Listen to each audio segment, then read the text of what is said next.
देखिए, आज हमें सीखना है जीन पियाजे के सिद्धांत के बारे में, अनुकूलन और उस सिद्धांत की आलोचना।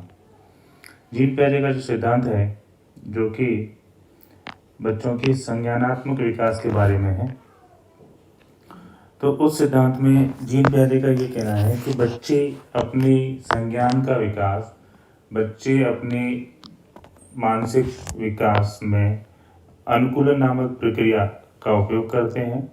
और ये अनुकूलन या एडेप्टेशन जो है, इसके अंतर्गत भी दो प्रक्रियाएं निहित हैं। एक है एसिमिलेशन और एक है एकोमोडेशन। एसिमिलेशन और एकोमोडेशन। इस एसिमिलेशन को ही बोला जाता है आत्मसात्करण। आत्मसात्करण या सातीकरण।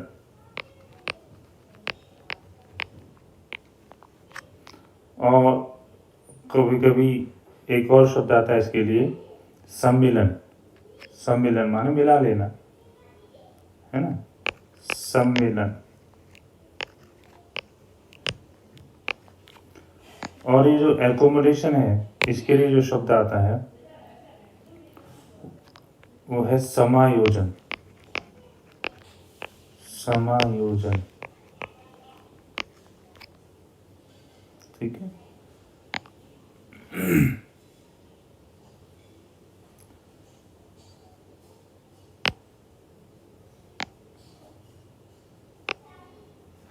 तो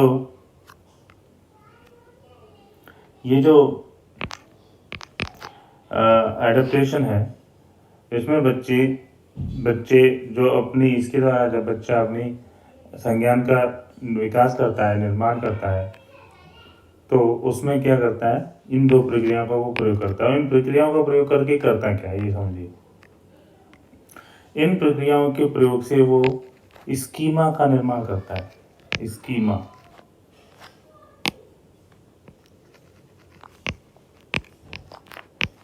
स्कीमा का निर्माण करता है, ठीक है।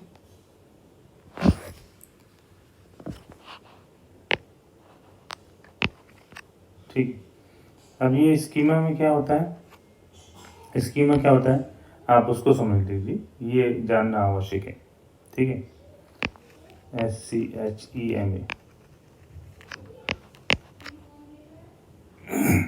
देखो क्या होता है कि जब बच्चा जन्म लेता है तो तब उसके दिमाग में इस दुनिया का कोई मेंटल इमेजरी, मानसिक चित्र प्रतिबिंब नहीं है उसके दिमाग में, अर्थात उसके पास कोई मेमोरी भी नहीं है, ठीक है।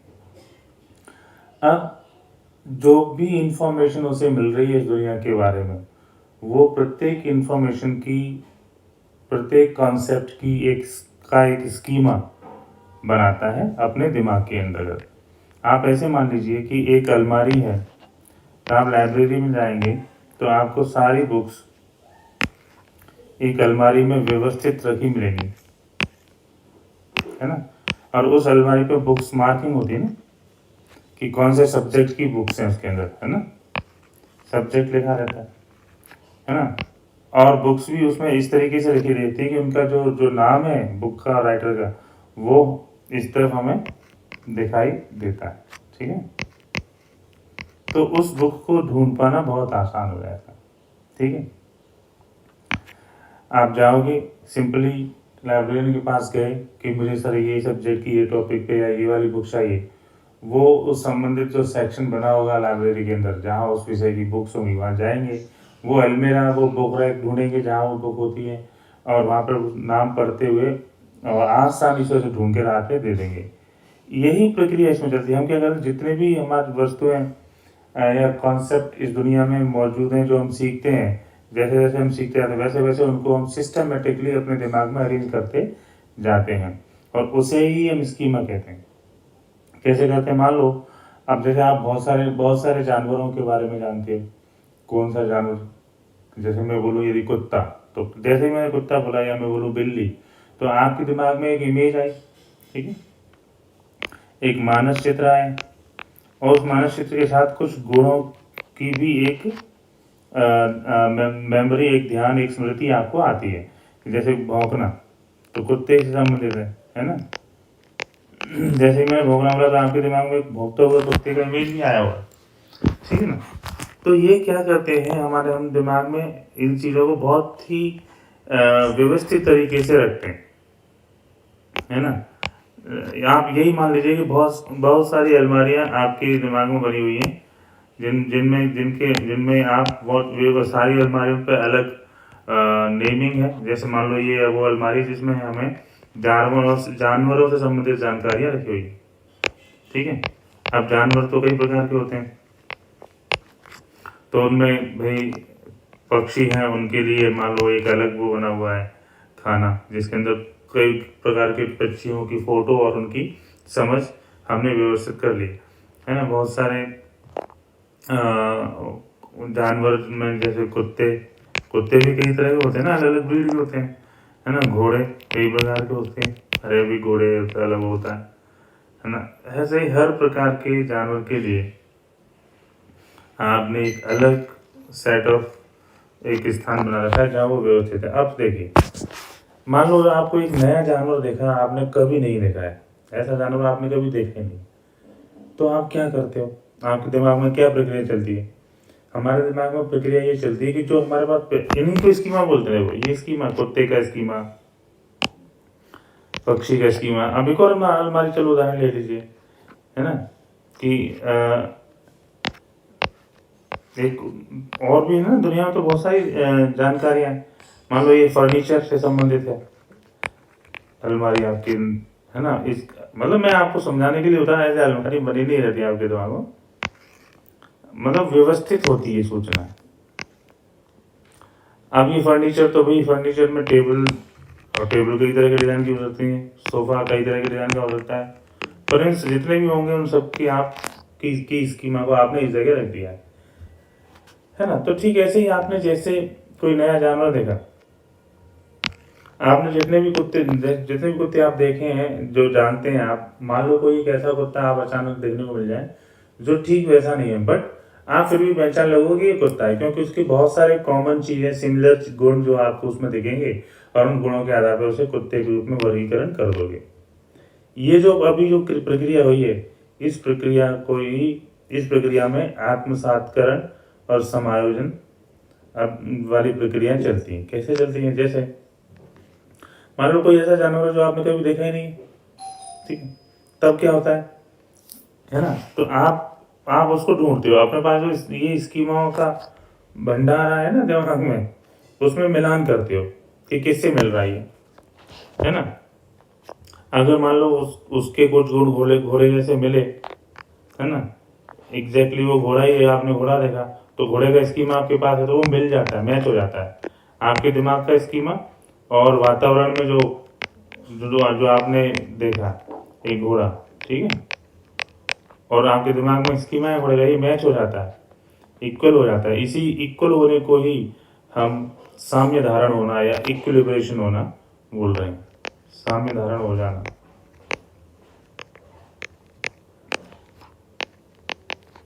या इक्विलिब्रेशन हो जाना बोल रहे हैं, ठीक है।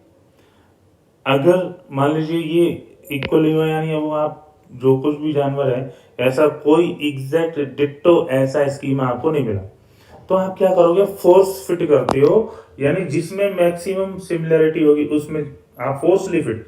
किसी में आना ही, किसी भी खाने में रखने लायक आपको समझ में नहीं आ रहा किस खाने में रखें, बट वही वो आपने देखा कि वो उसका साइज शेप कुत्ते जैसा डिजाइन है मान लीजिए, और वो भौंक आपके सामने भौंका उसने, तब आप बिल्कुल निश्चित रूप से उसे कुत्ते की स्कीमा में डाल दो। पर फिर भी आप बहुत 100% श्योर नहीं, क्योंकि आपने ऐसा इस तरह के देखने वाला कुत्ता कभी देखा नहीं है, तो आपने अभी क्या किया, उसको फोर्स फिट किया है, एग्जैक्टली वो इक्विलिब्रेशन हो नहीं रहा था, दैट वाज नॉट, है ना, ये इक्वल नहीं हो रहा था, तो आपने क्या कर दिया, फोर्सली फिट कर दिया उसको। तो इसी को हम बोलते हैं सम्मिलन। शामिल करा ना आपने, वो शामिल हो रहा था तो नहीं हो रहा था, दोनों ही केस में सम्मिलन कहलाएगा। यानी आपके दिमाग में पहले से मौजूद जो स्कीमा है और वातावरण में जो सूचना आपके सामने उपस्थित हुई है, उसको अपने पास जो आपके दिमाग में पहले से मौजूद स्कीमा है उसमें उससे फिट करना, उससे मैच करना, है ना। अब 100% मैच होगा तो ये 100% मैच नहीं भी होगा तो मैक्सिमम उसको किससे मैच कर रहा है उसके साथ उसे उस वाले खाने में रख देना, समझो। इसमें भैया आपके पास आप उसको कहाँ रखोगे, है ना, उस सूचना को कहाँ रखोगे, तो आपने वो पहचान कर ली कि मुझे इस सूचना को इस वाले खंड में रखना है, ठीक है। तो यही है, इस वाले खंड में रखना है। तो तो आपने क्या कर लिया, आत्मसातकरण कर लिया, आत्मसातकरण।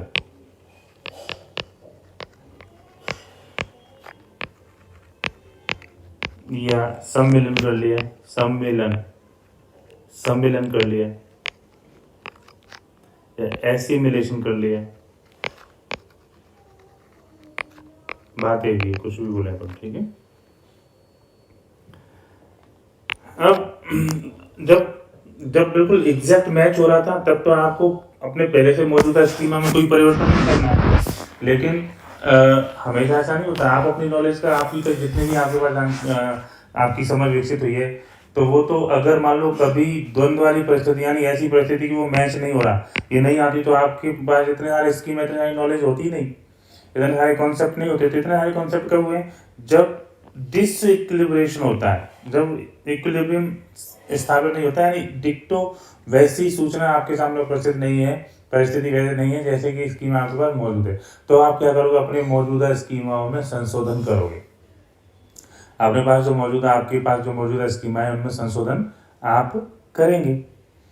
इस संशोधन करने को ही हम बोलते हैं एकोमोडेशन। अब जैसे आपने नए डिजाइन का कुत्ता देखा, तो अब ये भी आप अपने स्कीमा में डालोगे कि भाई ऐसा भी एक कुत्ता होता है, और आगे ऐसा कुत्ता आएगा तो बिल्कुल ये इक्विलिब्रियम डिसइक्विलिब्रेशन की वजह क्या होगा, इक्विलिब्रेशन होगा। तो इसको बोलेंगे जब आप जब चेंज करते हो मौजूदा जो स्कीमा है उसमें जब बदलाव लाते हो परिस्थितियों के अनुसार, तो उसको हम समायोजन या एकोमोडेशन बोलते हैं, समायोजन या एकोमोडेशन बोलते हैं, ठीक है। अब मेरे ख्याल से आप समझ गए होंगे। और ये जो स्कीमा है ना, ये इतने सारे जो स्कीमा है, अब आप समझ गए होंगे स्कीमा क्या होता है।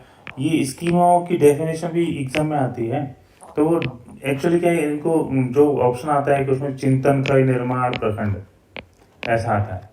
चिंतन माने थिंकिंग, निर्माण प्रखंड यानी थिंकिंग इनसे ही मिलके बनती है।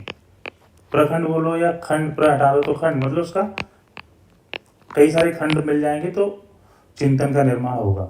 ऐसा क्यों बोल रहे हैं, ठीक है, ऐसा इसलिए बोल रहे हैं क्योंकि ये जो आप जब सोचते हो, जब विचार करते हो, चिंतन करते हो, तो इमेजरी में करते हो, यानी चित्रात्मक रूप से करते हो।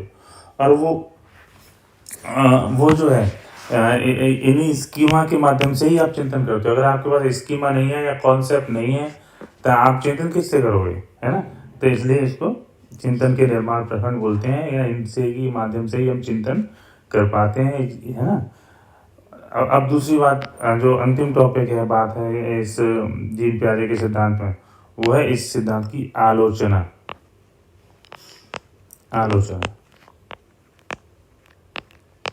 ठीक है, आलोचना क्या, आप समझो।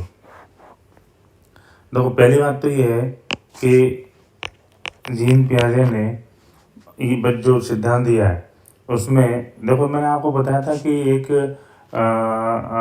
जो साइकोलॉजिस्ट लोग रहे हैं उनमें एक डिबेट रहा है नेचर वर्सेस नर्चर। और ये भी मैंने आपको बताया होगा कि आज की डेट में हम जानते हैं कि दोनों का ही महत्वपूर्ण रोल है, दोनों एक दूसरे की पूरक हैं, है ना। अकेले ना तो नेचर की वजह से डेवलपमेंट हो सकता है, ना ही अकेले नर्चर की वजह से होता है। दोनों एक दूसरे पर अंत्यक्रिया करते हैं, दोनों की अंत्यक्रिया होती है। आज तो हम ये जानते हैं। अब कोई व्यक्ति आपसे आज ये कहे कि नहीं अकेला नेचर ही है सब कुछ, तो अब स्वाभाविक रूप से वो गलत ही है।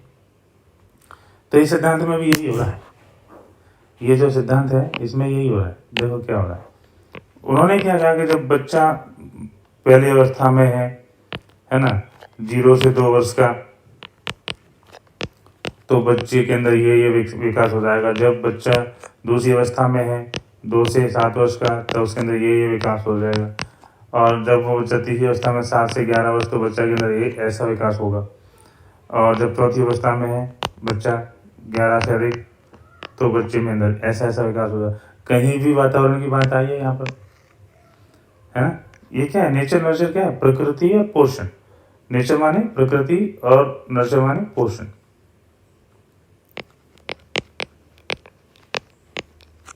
नेचर माने प्रकृति, ठीक है। यानी दूसरे शब्दों में बोले तो ये नेचर है आनुवांशिकता। ये नेचर क्या है, आनुवांशिकता।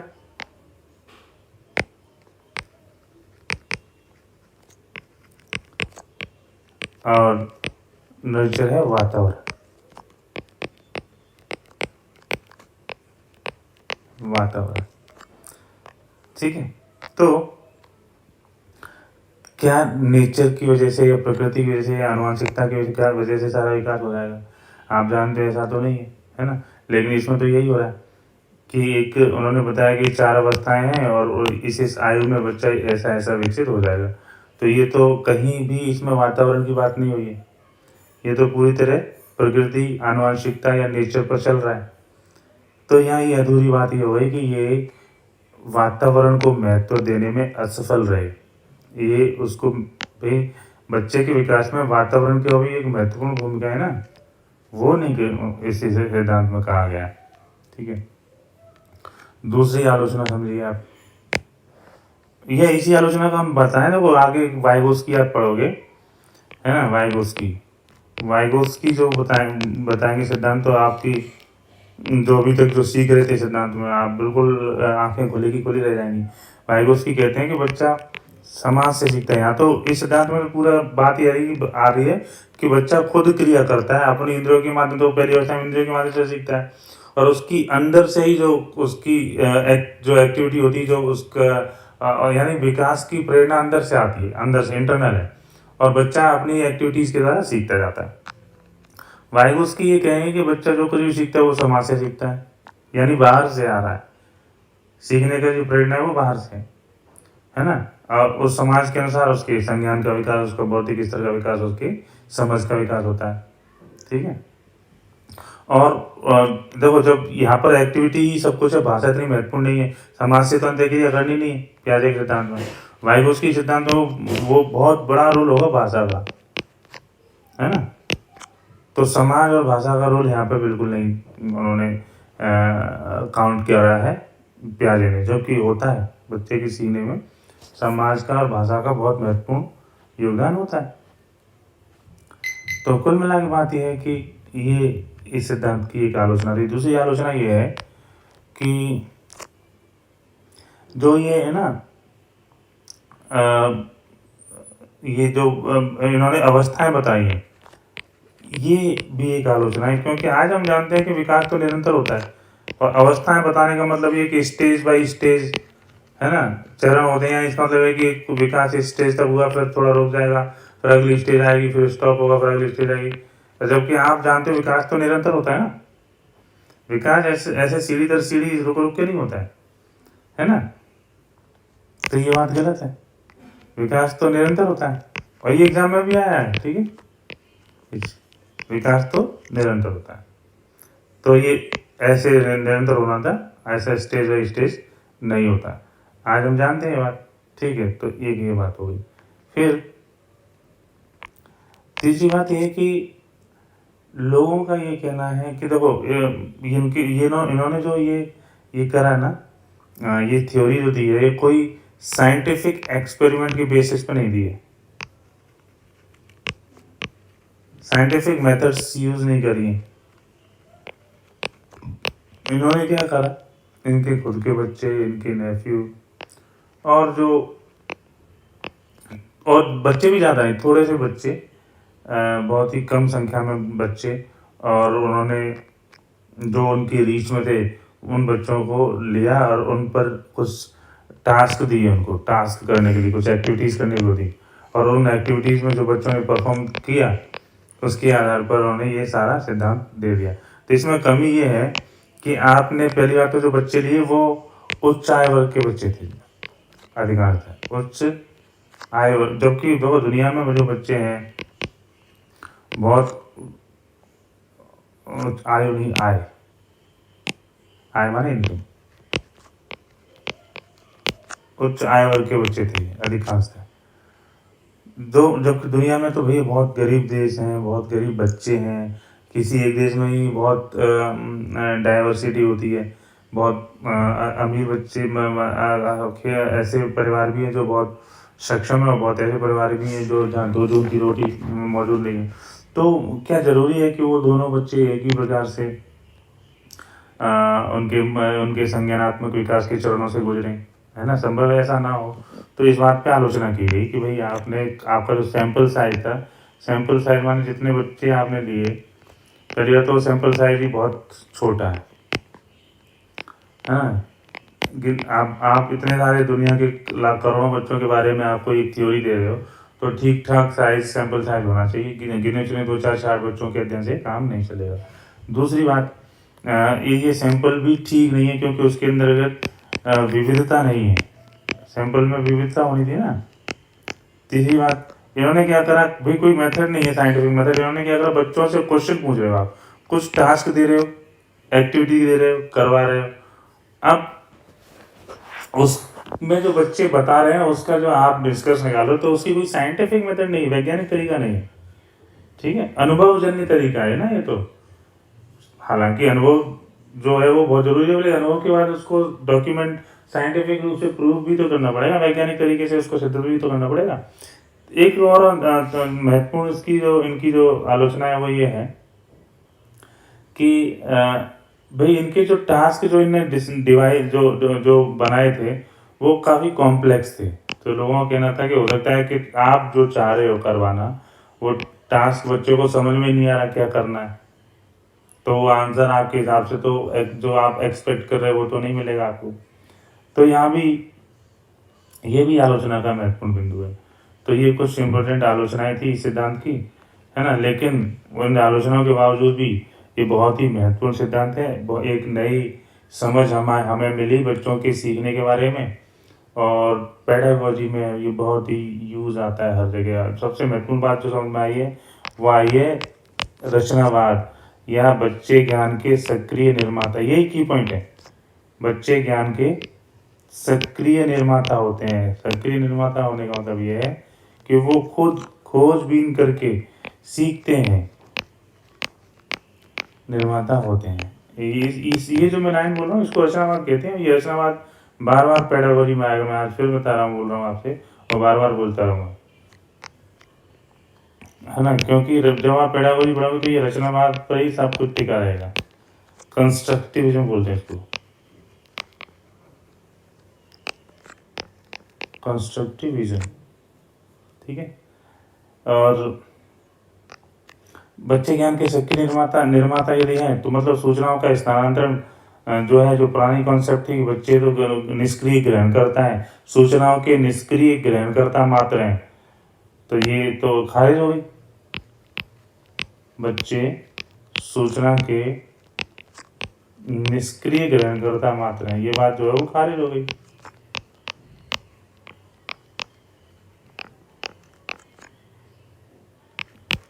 अभी क्या चल रहा है, सक्रिय निर्माता होना। तो इसका मतलब ये है कि टीचर का जो महत्वपूर्ण जो रोल होगा फिर अब वो क्या हुआ, फैसिलिटेटर ऑफ लर्निंग। इसलिए जो टीचर का जो रोल हो गया है ना, वो क्या है, फैसिलिटेटर ऑफ लर्निंग।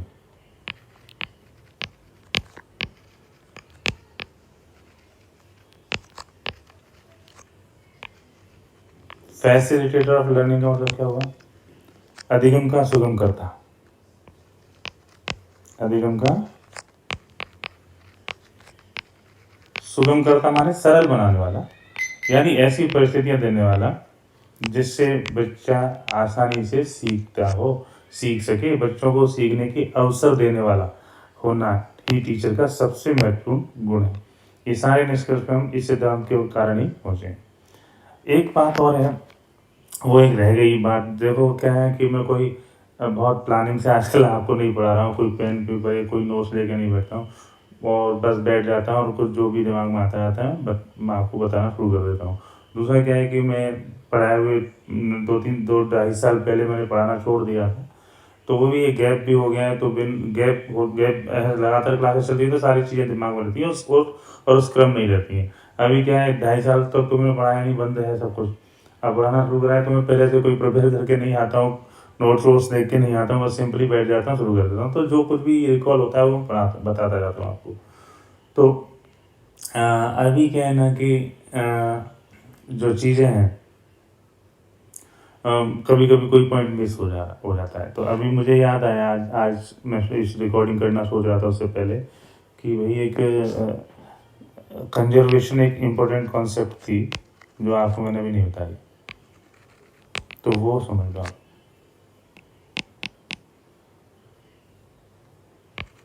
कंजर्वेशन या इसको बोलते हैं संरक्षण। संरक्षण, ठीक है।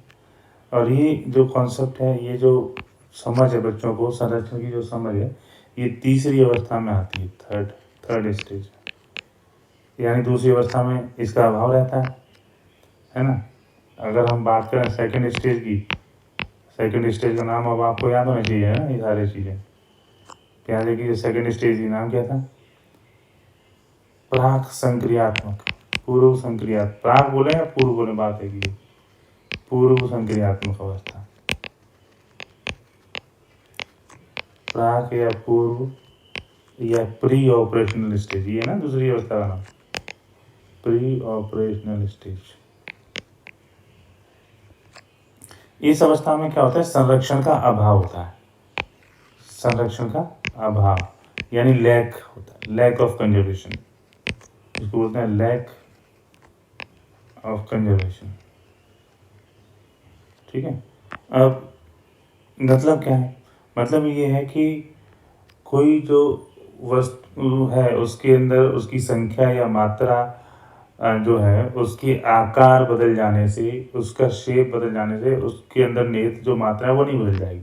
जैसे मैं आपको उदाहरण उनको कैसे कराएंगे, दो मिट्टी के बॉल बच्चों को दिखाएंगे और जो बॉल है ना काफ़ी आइडेंटिकल एक जैसे शेप एंड साइज के दिए गए, बच्चों से पूछा गया तो मेरे से तो नहीं बन रहा, पर आप मान लो कि वो बिल्कुल आइडेंटिकल ही है ना। कि कौन सी इनमें से कौन सी बॉल के अंदर मिट्टी ज़्यादा, मिट्टी से बने हुए हैं, ठीक है, मिट्टी ज़्यादा है, या दोनों में बराबर है। तो बच्चा देखता है उनका शेप साइज बिल्कुल एग्जैक्टली एक जैसा पाता है, तो बोलता है कि हाँ दोनों के अंदर मिट्टी ना वो बराबर है, ठीक है। फिर आप क्या करते हैं, बच्चे के सामने ही इनमें से किसी एक बॉल को हम क्या कर देते हैं, हाथों से दबाकर फ्लैट कर देते हैं, तो वो क्या हो जाएगा, देखने में ऊपर से देखोगे या चौड़ी सी दिखती है, और ये वैसी की वैसी शेप में। अब बच्चे से पूछते हैं किस बॉल के अंदर मिट्टी ज़्यादा है, तो वो बताता है इस सेकंड नंबर के अंदर ज़्यादा है। ये क्यों हो रहा है? देखो, पहली बात तो एक समय में एक ही पक्ष को ध्यान दे पा रहा है, सभी पक्षों का ध्यान नहीं दे पा रहा। जैसे आपने जो जूस वाला एक्सपेरिमेंट था, गिलास के अंदर जूस भरा हुआ था, वो वही बात यहाँ पर है, ठीक है ना। उसमें भी लैक ऑफ कंजर्वेशन यानी संरक्षण का अभाव ही होता है। जब जूस वाले गिलास में बच्चों को 2 गिलास बताए जाते हैं जूस के, समान स्तर तक भरे रहते हैं, समान साइज शेप साइज के हैं, तो बच्चा यहाँ बताता है कि दोनों में बराबर है जूस। उसी के बच्चे के सामने ही इसमें से क्या करें, इस गिलास को लें और एक लंबे सक्रिय गिलास में डाल दें, तो स्वाभाविक है कि हम तो जानते हैं कि ऊंचा तक भर जाएगा और ये अभी भी उतना ही इसका स्तर रहेगा। अभी बच्चे से पूछेंगे तो बच्चा क्या है ना, ये इस वाले गिलास में ज़्यादा जूस बताता है, जबकि उसके सामने ही हो रहा है सब कुछ। तो ये दोनों इन दोनों एक्सपेरिमेंट से आपको पता चलता है कि बच्चे के अंदर अनपलटावली है, इरिवर्सिबिलिटी है। वो जो चरण उसके सामने हो रहे हैं भौतिक रूप से ही हो रहे हैं, उनका मानसिक व्युत्क्रम मानसिक रूप से उस चरण को पलट नहीं पाया कि अगर मैं वापस उसी गिलास में कर दूं तो ये तो वहीं तक भरा रहेगा। इसी बॉल वाले एक्सपेरिमेंट में जो मिट्टी की बनाई है उसमें भी यही वाली बात है। और इस अनपलटावली के रिजल्ट की परिणाम स्वरूप के फलस्वरूप ही उसके अंदर संरक्षण का अभाव है। ये दोनों एक दूसरे से रिलेटेड है, संरक्षण का अभाव है। अब इस संरक्षण जो आता है बच्चे के अंदर, ये अलग अलग आयु में अलग अलग संरक्षण आता है। वो क्या आता है आप देख लीजिए। मैंने ये क्लास लेने से पहले मैं सोच रहा था क्या क्या कट रह गया बच्चों को बताना, तो मैंने एक जगह सॉरी इनको समराइज करा था शायद, आज की क्लास स्टार्ट हुई है वहीं। हाँ ये देखो, ये संरक्षण का जो अब यहाँ पे कन्फ्यूजन आपको है कब आया कब नहीं आया, तो आप तो एज याद रखो, स्टेज याद ना भी रहे तो मूल रूप से संरक्षण का अभाव अगर क्वेश्चन पूछता है, लैक ऑफ कंजर्वेशन, तो दूसरी अवस्था आंसर देना है। संरक्षण आ जाना है ना, कंजर्वेशन आ गया उनके अंदर, तो इसका आंसर तीसरी अवस्था देना है। लेकिन आप कन्फ्यूज यहाँ पर हो गए क्योंकि मैंने 2 से 7 वर्ष दूसरी अवस्था बताई, यहाँ 2 से 6 वर्ष की आयु में और 7 वर्ष की आयु में संख्या का कंजर्वेशन, संख्या का संरक्षण और द्रव्यमान का संरक्षण आ जाता है। लेकिन भार का संरक्षण 9 वर्ष की आयु में आता है। ये वर्ष आप याद रखना, एक और क्वेश्चन आ चुका है।